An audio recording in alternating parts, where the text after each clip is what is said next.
casi todos los sitios la gente se pelea por estar delante. Pues aquí justo lo contrario. Como sabéis, estamos cerrando una serie que se llama... Muy bien. Menos mal que la secretaria estaba atenta. Metamorfosis. Y bueno, como ya habéis visto, estamos centrándonos en el capítulo 12 de una de las cartas que escribió Pablo, que aunque no estuvo directamente en contacto con Jesús, sí es verdad que tuvo, mientras que Jesús estuvo aquí, sí que es verdad que tuvo un encuentro muy cercano con él, un encuentro muy cercano con Jesús. Pues escribió una carta a los que estaban viviendo en Roma, por eso se llama Romano. Tampoco le dio ni media vuelta. Y hemos estado viendo, le hemos dado el título de Metamorfosis, porque sí es verdad que en el texto se pueden ver como tres partes. La primera parte, bueno, éramos oruguitas que nos arrastrábamos, que teníamos una forma un poco rara. Puede que incluso hasta muchas orugas son venenosas, tienen pinchos venenosos. No hay quien se acerque a las orugas. Si no, mirad un perro persiguiendo procesionarias. Veréis qué divertido, cómo se le pone luego la nariz. Esa oruga llega un momento de su vida en que hace una crisálida. En castellano tenemos otra palabra mucho más descriptiva, que es un poco más parecida a lo que nos pasa en la adolescencia. También tenemos esa fase en la vida humana. Primero necesitamos ayuda, luego pasamos por la crisálida. Y como vimos la semana pasada, bueno, hace 2 semanas Gonzalo estaba compartiendo con esa etapa en la que tienes un encuentro con Dios y Dios te cambia y ya el mundo no lo ves como lo veía antes. Ha sido transformado, ha sido retado. Y después en la fase de crisálida hay un montón de cambios que se producen en tu interior. Hay un montón de cambios, hay cosas en tu vida que dejas de hacer y cosas en tu vida que comienzas a hacer. Incluso Dios nos provee de ciertas habilidades en ese tiempo de cambio. Por ejemplo, una oruga jamás podría volar, pero en ese proceso de cambio aparecen las alas y que le permiten volar. Tú quizás antes de llegar a tener un encuentro con Dios había habilidades que ni sospechabas que podías tener. Eso os lo cuento a los que ya habéis tenido ese encuentro. Si tú no has tenido ese encuentro, no te preocupes. Aunque el texto de hoy va más enfocado hacia la gente que está dentro, pero va a ser interesante si lo estás viendo desde fuera cuando lleguemos al final. Sobre todo si has venido con algún amigo, con alguna amiga, vas a poder decirle luego, oye, esto ¿tú te lo has pensado bien, esto que ponía aquí? Así que te invito a que estés atento por si luego quieres eso, a tu amigo o a tu amiga decirle, oye, ¿esto? Bien, y finalmente tenemos eso, la mariposa. Y la mariposa se desenvuelve de forma diferente, pero en el mismo mundo que se desenvolvía la oruga. La mariposa de repente no aparece en otra dimensión diferente completamente, sigue estando en el mismo mundo, en el mismo bosque seguramente, pero se mueve de una forma diferente. Ya en lugar de ir por las ramas, podéis ir directa, podéis ir volando, podéis ir a las distintas zonas. De hecho, cambia incluso hasta su alimentación. Pues bien, vamos a empezar ya esta breve introducción, que por cierto, con esas habilidades que te han dado después de pasar el proceso de crisálida, sería súper guay si las pones en práctica. Si estás aquí, si ya has tenido un encuentro con Dios y estás ahí sentadito y no hay nada que estés haciendo en la comunidad, pues te invito a que luego hables conmigo porque entonces no te sirven para las alas, solamente para que pierdan escamitas. Y eso es un rollo. Te invito a que vueles. Así es que te invito a que pongas en práctica esas habilidades. Pues vamos a ir leyendo el texto, no os preocupéis, me voy a poner un reloj y si no, porfa, hacerme señales desde el fondo cuando me queden 5 minutitos, cuando lleve 25 minutos. Quiero dejarlo en 30. Así es que como son muchas frases diferentes en las que vamos a tener bloques de información diferentes, voy a ir avanzando y espero que vosotros me acompañéis de frase en frase, ¿vale? O de pequeño texto en pequeño texto, que cuando se dividió la Biblia, la dividieron en verso, pues igual que cuando tenía tu libro de cátedra de la rima y leyenda de Adolfo Bécquer, de Gustavo Adolfo Bécquer, había unos numeritos al lado, pues aquí igual, tenemos unos numeritos que nos van a ayudar a ir guiándonos. Y vamos a empezar a partir del 9. Los otros ya los habíamos visto y vamos a empezar por aquí.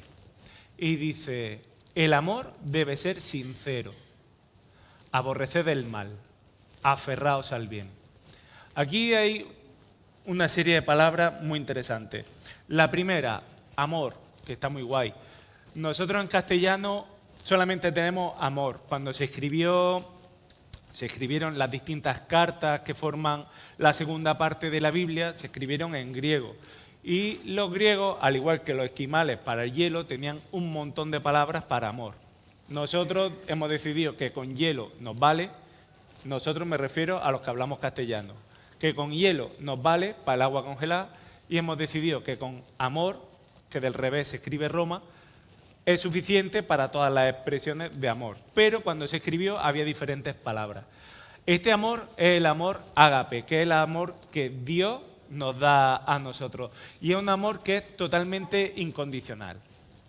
Es un amor que no depende de circunstancias, no depende de lo que hayas hecho, no depende de lo que vayas a hacer, no depende de lo que te hayan hecho, no depende de lo que te vayan a hacer.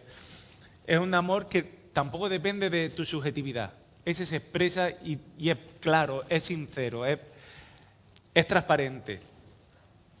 Y esto es muy importante que lo tengamos claro, porque así es como nos ama Dios, pretende que nosotros también demos ese amor. De hecho dice, aborreced el mal.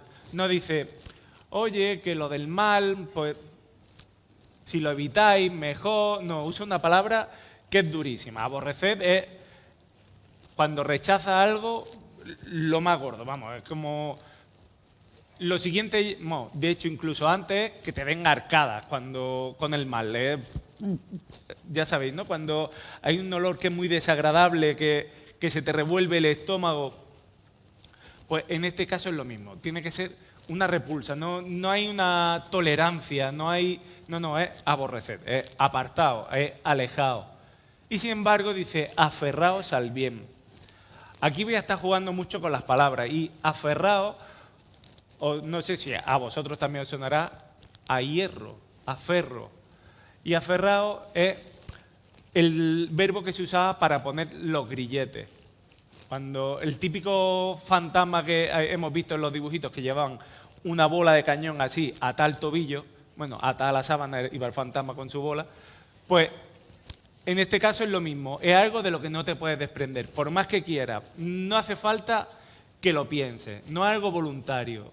El bien para nosotros, aquí Pablo le está escribiendo a los que están dentro de una comunidad que también puede ser llamada iglesia. Para nosotros el bien no puede ser algo opcional, es algo que te acompaña aunque tú no quieras. Si te ponen ahora una bala de cañón en el tobillo, agarrar, por mucho que tú quieras evitarla, y de hecho está condicionando tu movimiento.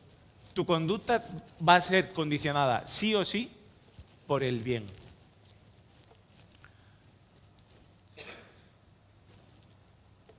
Ay, que me la han quitado. Ay. Nunca dejéis de ser diligentes en el siguiente. Hoy me he saltado. ¿Puede ser que me haya saltado uno? Por favor, ponme el anterior. Ahí. Amaos los unos a los otros con amor fraternal. Si os dais cuenta, estoy pronunciando todas las S. Valorádmelo. Tengo el frenillo ya con un poco de llaga. Y en el paladar tengo rozadura. Pero voy a seguir haciendo el esfuerzo. Amaos los unos a los otros con amor fraternal, respetándoos y honrándoos mutuamente. Este amor es diferente. Este amor es el amor que usa para los hermanos, para la familia. No sé si tú habrás tenido el privilegio de escoger a tu familia. No.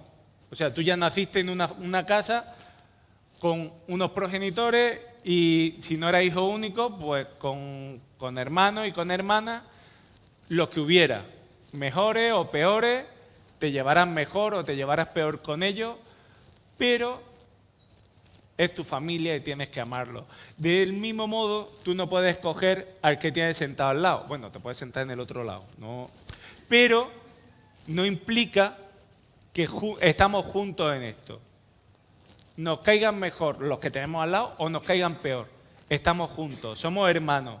Y eso no es algo que nosotros podamos escoger. Yo no puedo escoger si Kevin es mi hermano o no. Es imposible que yo pueda escogerlo, lo es. Y yo soy el suyo, por mucho que a él le cueste reconocerlo.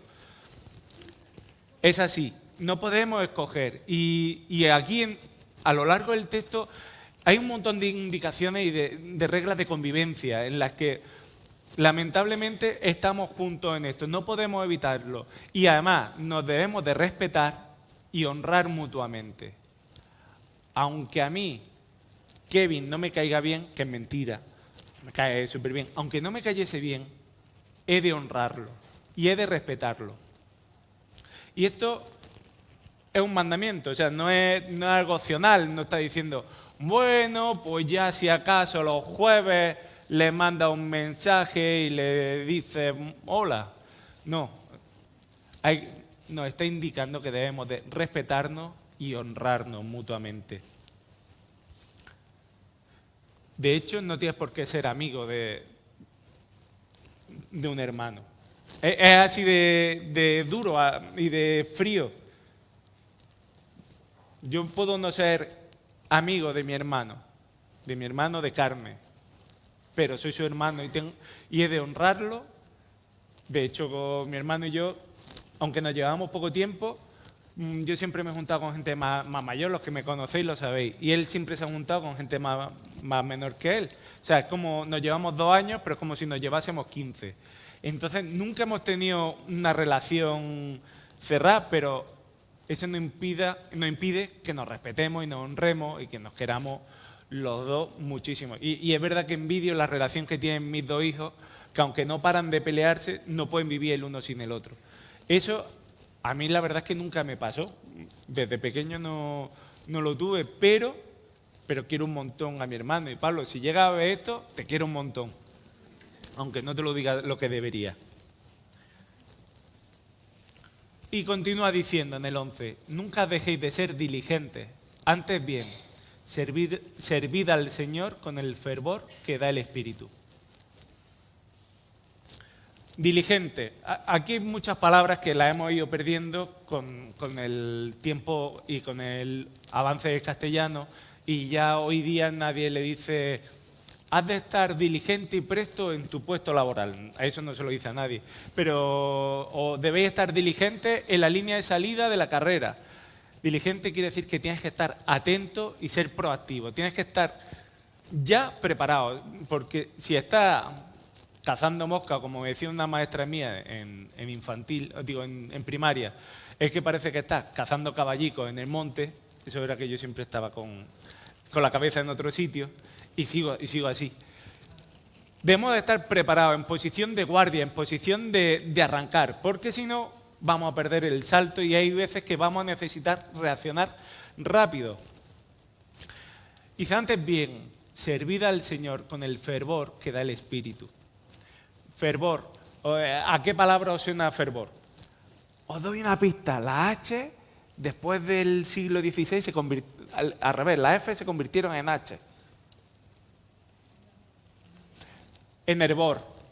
Para que algo hierva, me iba a traer aquí el bidón ese lo iba a llenar de palos y le iba a meter fuego y iba a hacer una lumbre, porque, no sé si os habíais percatado, pero en el siglo I, cuando esto se escribió, no había vitrocerámica, ni placas de inducción. Todo se cocinaba a fuego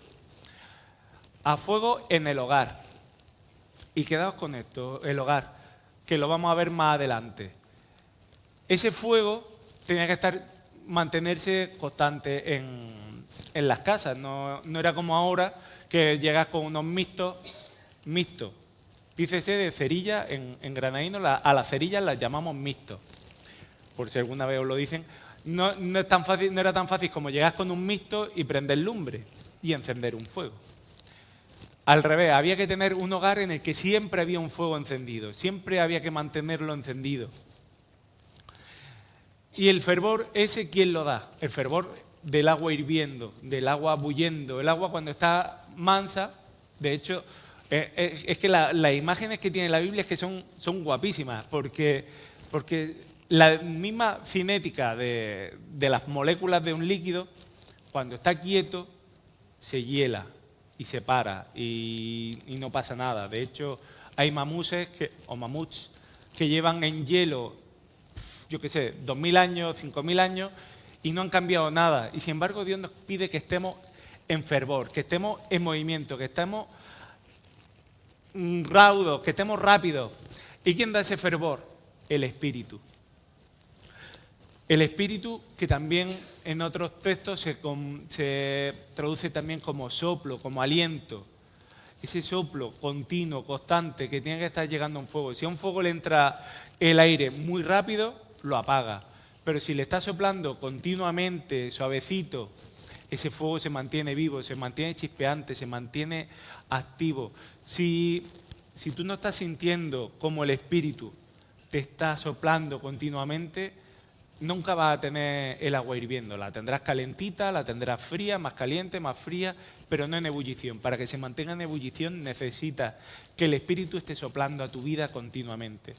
Ahora llevamos una semana, de hecho, con una iniciativa que se llama 21 días con Juan.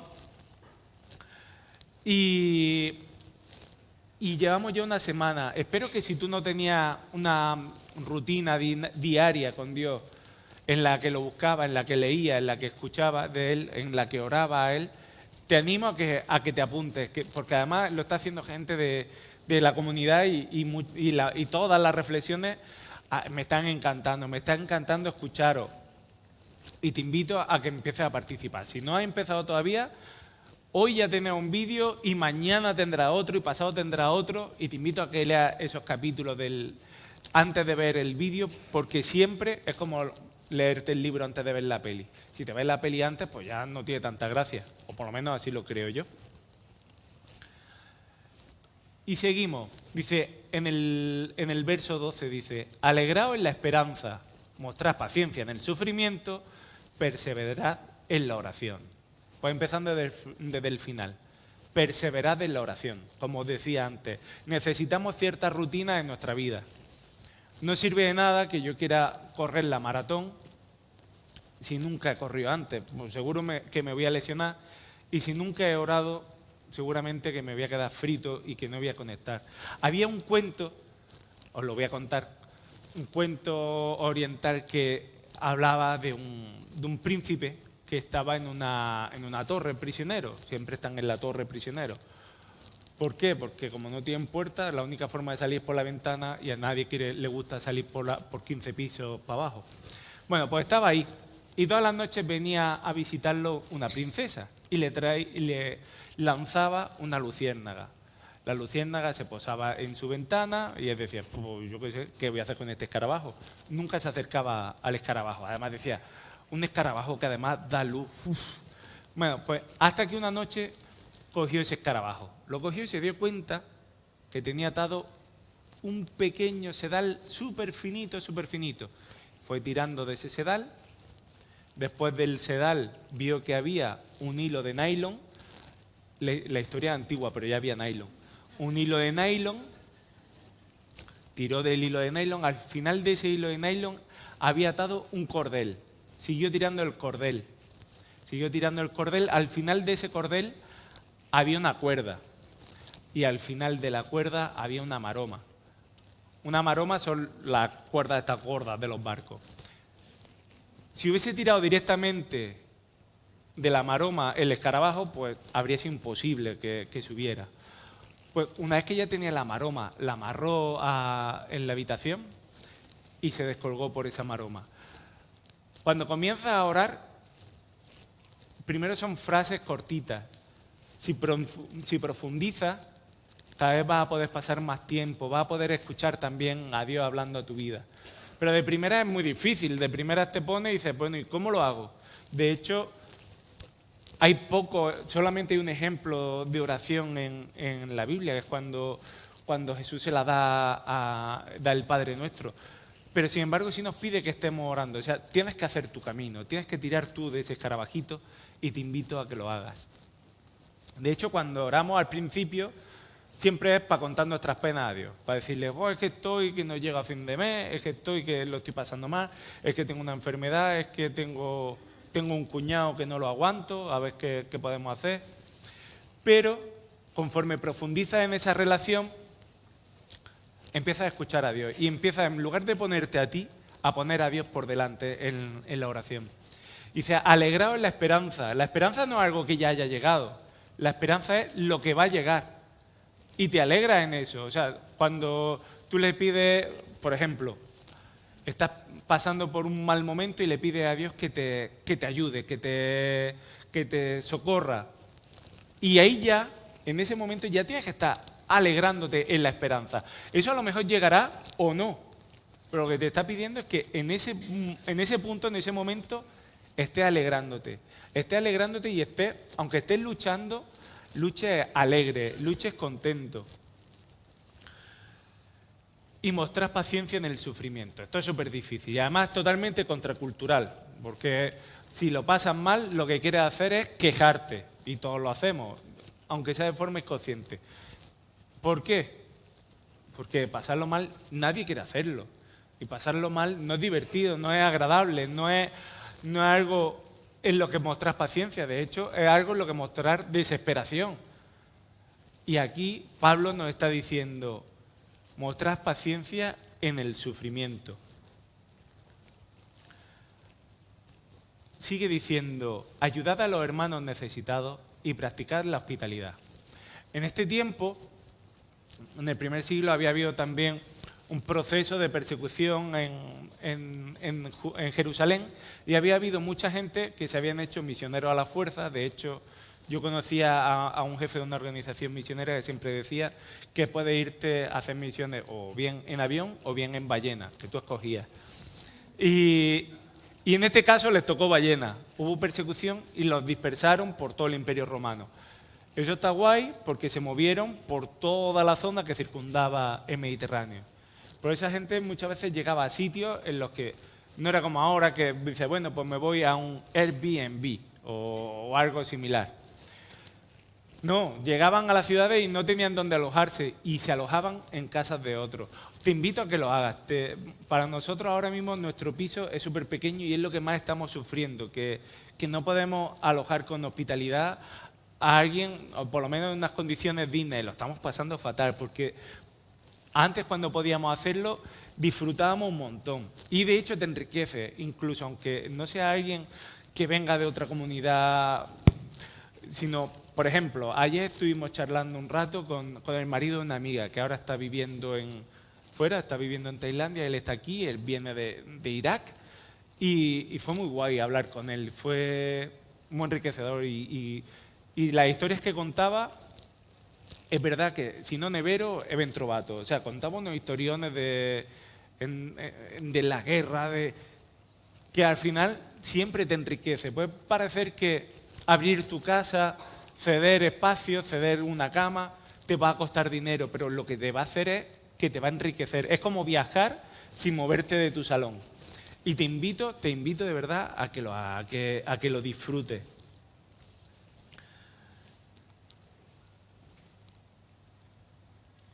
Ya empezamos con la parte de ahora ya te vuelvo a llamar al que estabas viniendo de visita con un amigo o con una amiga y era la primera vez que estaba aquí. Mira lo que nos pide que hagamos. Ya el frenillo ya me está pasando malas pasadas. Bendecid a quienes os persigan. Bendecid y no maldigáis. ¿En serio está diciendo eso? Pero esto totalmente esto sí que es verdad que es contracultural, que va contra el sentido común. Vale, ya me están haciendo señales. Creo que no voy a llegar a los 30, pero voy a ir acelerando. Clave. Si no habéis dado cuenta, os lo digo yo, como decía la canción, todos los verbos están en imperativo. Todos están en imperativo. No hay ninguno que diga, bueno, pues si quieres, bendice, si no, pues ya tú verás. Están en imperativo. Es una obligación. bendecid a quienes os persiguen. Y recordad que está hablando a gente de una comunidad de creyentes. No está diciendo que tu compañero que te persiga, que lo bendiga, que también, hazlo. No es que tu compañero, por ser de fuera, ya no puedes bendecirlo. Hazlo.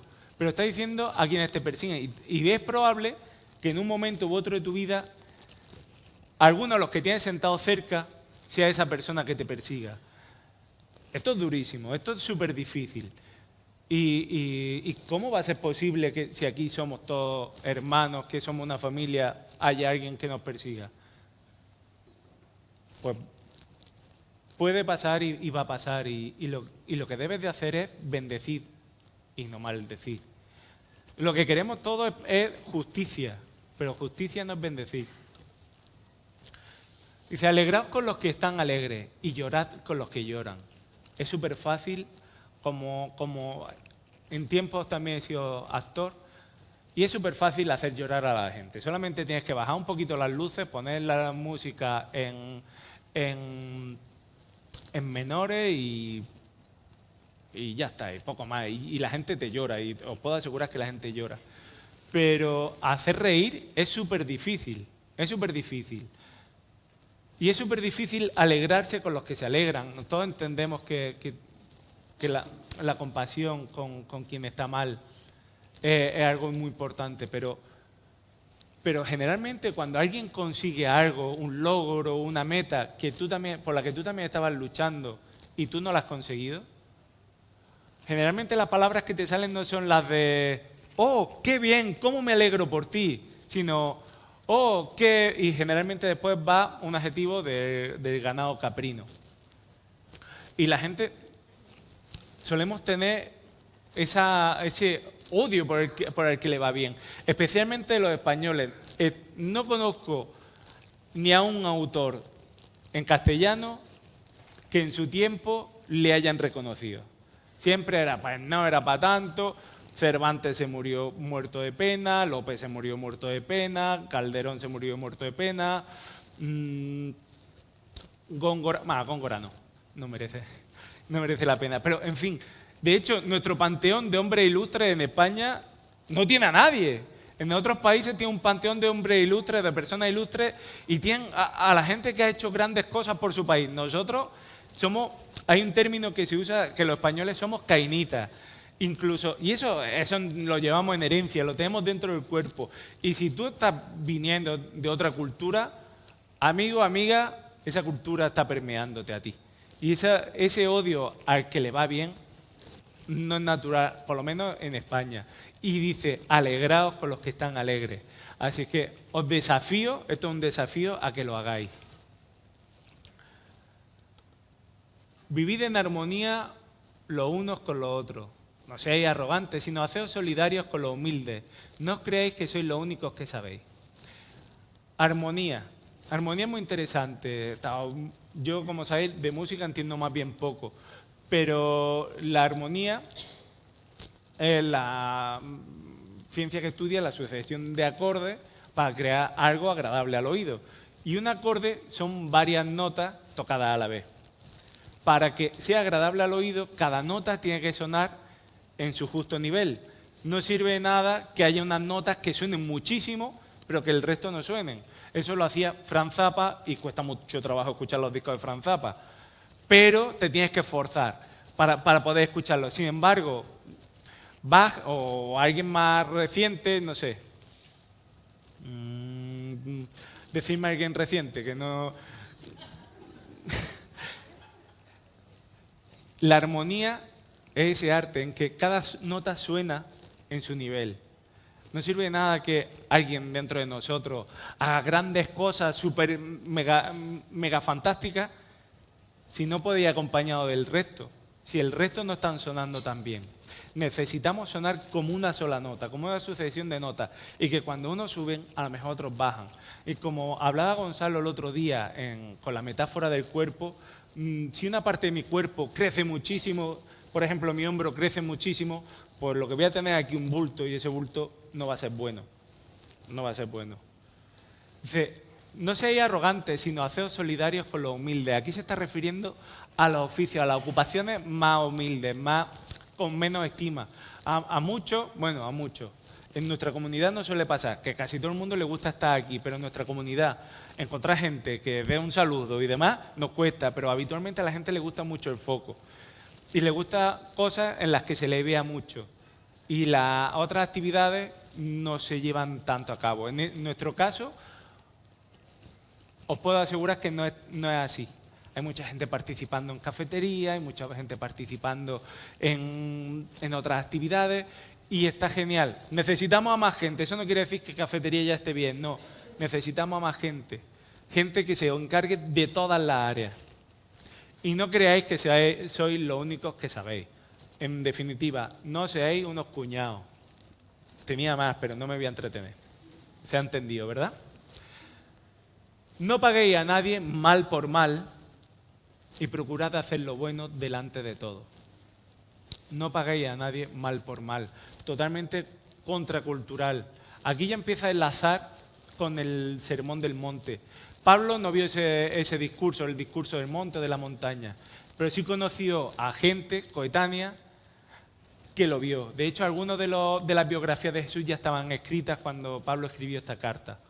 Y hace una referencia a cuando Jesús dice, si te dan en una mejilla, pon la otra. Y si es posible, y en cuanto dependa de vosotros, vivid en paz con todos. Aquí es la primera vez que está poniendo una condición. Todas las otras exhortaciones, todas las otras órdenes, todos los otros imperativos no tenían condicionantes. O sea, tenías que hacerlo sí o sí. Si ya habías pasado por esa metamorfosis, sí o sí tenías que ser hospitalario, sí o sí tenías que devolver bien por mal, sí o sí tenías que... Todo. Y aquí es cuando dice, bueno, vivir en paz no depende solo de ti. Es verdad que cuando hay un conflicto entre dos personas o entre dos grupos de personas, a lo mejor un conflicto sí quiere buscar la paz, pero un grupo, una persona, sí que quiere la paz, pero la otra no. Entonces, lo que te está diciendo, si es posible, vive en paz. Pero si no, no seas tú tampoco causa de conflicto. No es, bueno, pues como el otro no quiere, pues ya no os podéis pelear a muerte. No. Dice, en lo que dependa de vosotros, vivid en paz. De hecho, luego continúa, y aquí sí es verdad que son citas más textuales de ese discurso de la montaña, de ese discurso del monte, ese sermón del monte. Dice, no os venguéis, hermanos míos, sino dejad el castigo en las manos de Dios.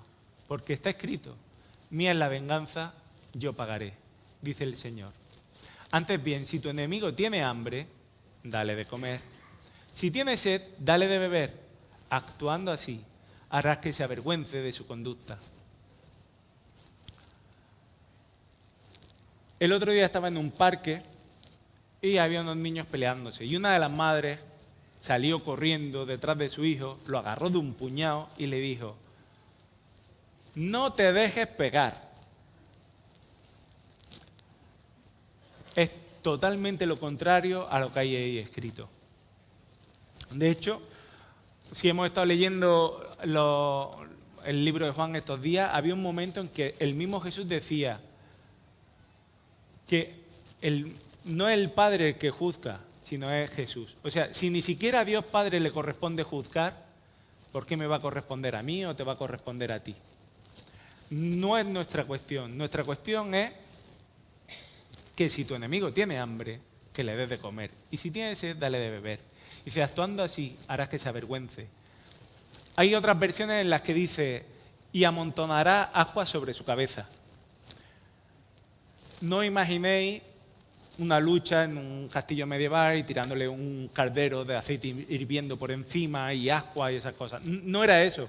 Porque si fuese eso, iría totalmente en contra con el resto del texto que hemos leído. A lo que hace referencia es a lo que os comentaba antes, al hogar. Esa persona que ahora es tu enemigo, que ahora está luchando contra ti, ha descuidado su hogar, ha descuidado su relación con el Espíritu. ¿Por qué? Porque cuando nos enfadamos nos pasa eso.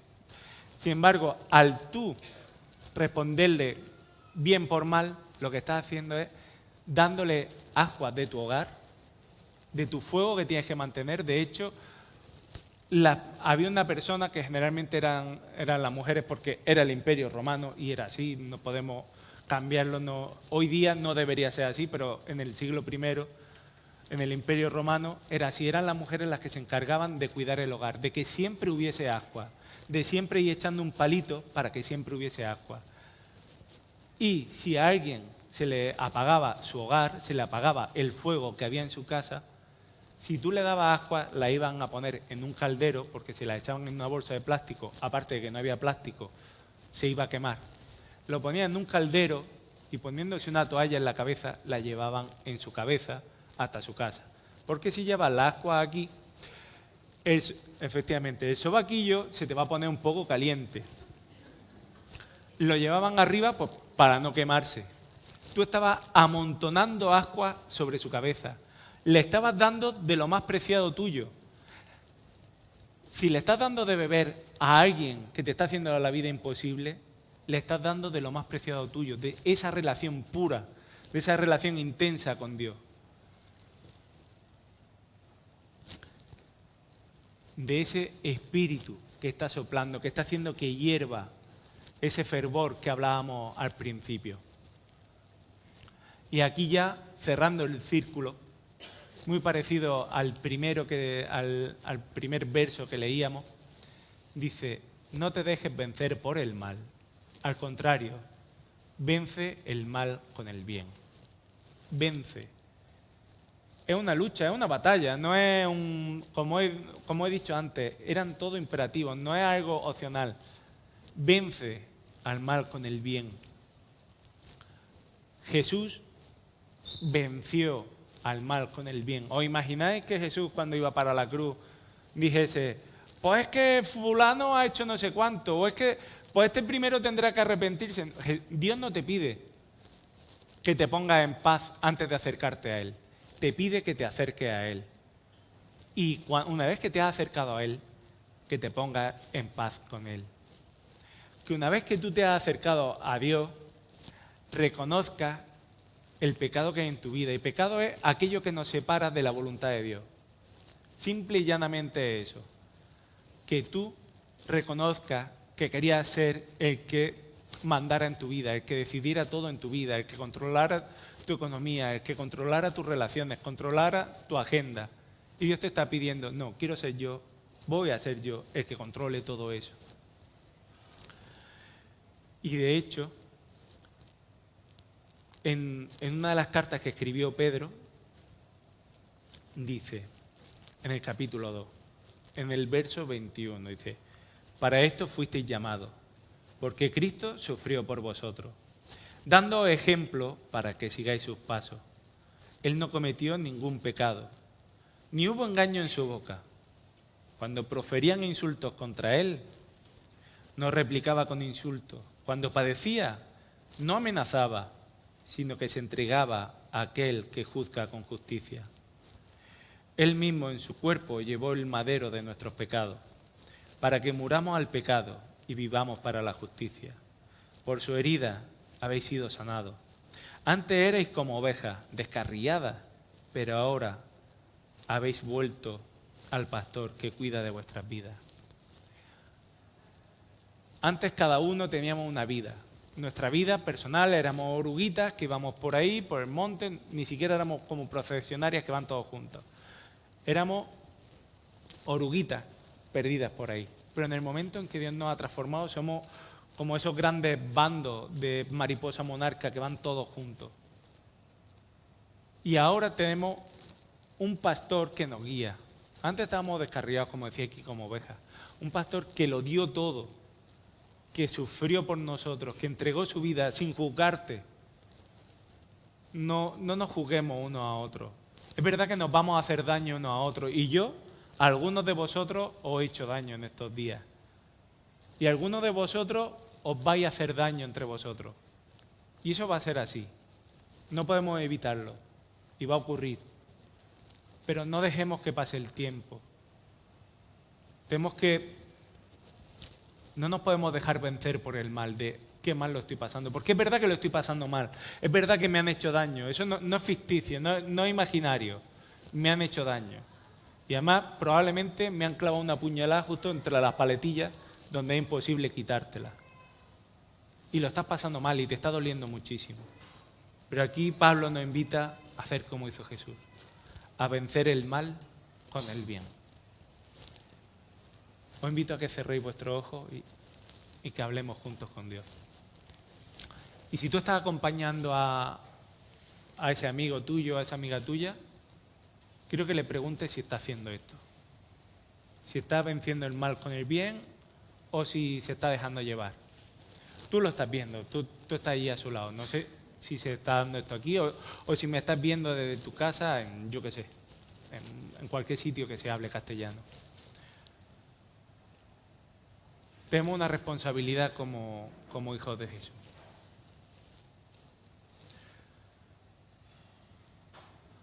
Padre, te rogamos que tú envíes a tu Espíritu a sanar nuestros corazones, a sanar nuestras heridas. Queremos estar conectados a ti cada día. Queremos tener nuestro fuego lleno de ascuas y queremos que tu Espíritu sople sobre esas ascuas para que nos mantengamos con fervor, anclados y aferrados al bien, Señor. Transforma nuestras mentes, transforma nuestras vidas, transfórmanos enteros para que dependamos completamente de ti, Señor. Y esto que es tan contracultural, incluso contrasentimental, de hecho, va en contra de nuestra propia supervivencia, de nuestros deseos de justicia, Señor. Ayúdanos a entregarte a ti lo que es tuyo, a entregarte la justicia, a no apoderarnos de eso, porque en el momento que nos estamos apoderando de la justicia, te la estamos quitando a ti. Te rogamos que nos acompañes, que nos protejas, y te ruego que esas lesiones, que esas agresiones entre nosotros que no se den, que nos protejas, pero que si se dan, ayúdanos a sanar, ayúdanos a perdonar, ayúdanos a buscarte a ti primero, a honrarte y a disfrutar de la esperanza, a disfrutar en lo que no ha llegado todavía. Sabemos que tú tienes grandes planes para cada uno de nosotros. Planes que para nosotros a lo mejor sean mejores o sean peores, pero son grandes planes porque son los tuyos. Ayúdanos a disfrutar de cada momento contigo, a aferrarnos a ti, a aferrarnos a la roca, a anclarnos a ti. Que nada nos mueva de tu lado, Jesús. En tu nombre lo pedimos. Amén.